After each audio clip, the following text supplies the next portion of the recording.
قاعده مع واحده صاحبتي، كنا قاعدين بندردش على موضوع الدرر ده بمناسبه المسلسل بتاع وتقابل حبيب. بسالها شويه اسئله فحبيت اشارككم معانا في هذا الموضوع. ايه رايك في موضوع الدره ده؟ اسالك في الاثنين، زوجه تانية او جوزك يتجوز عليك، ممكن تعملي ايه؟ ما عنديش اي مشكله بصراحه. ايه؟ يتجوز عليا عادي، لما بحبه بيحبني.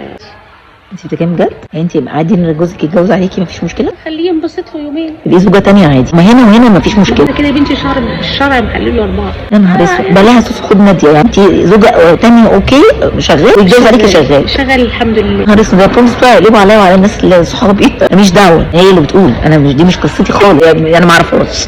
الفطره بتاعت الست الغيره انها تبقى متخيله ان الراجل اللي بتحبه مع واحده تانية. ايه وجهه نظرك في الموضوع ده؟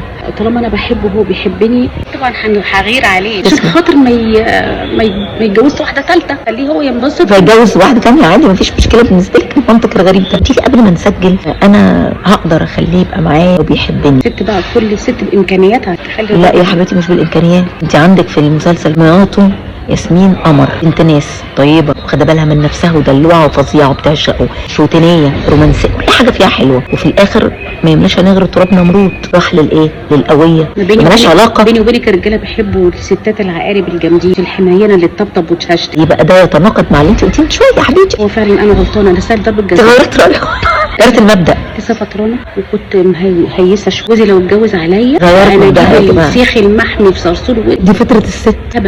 قبل في الجبل يعني. ان شاء الله خليكم معايا في فيديوهات كتير على هذا الموضوع. سلام عليكم. مع السلامه.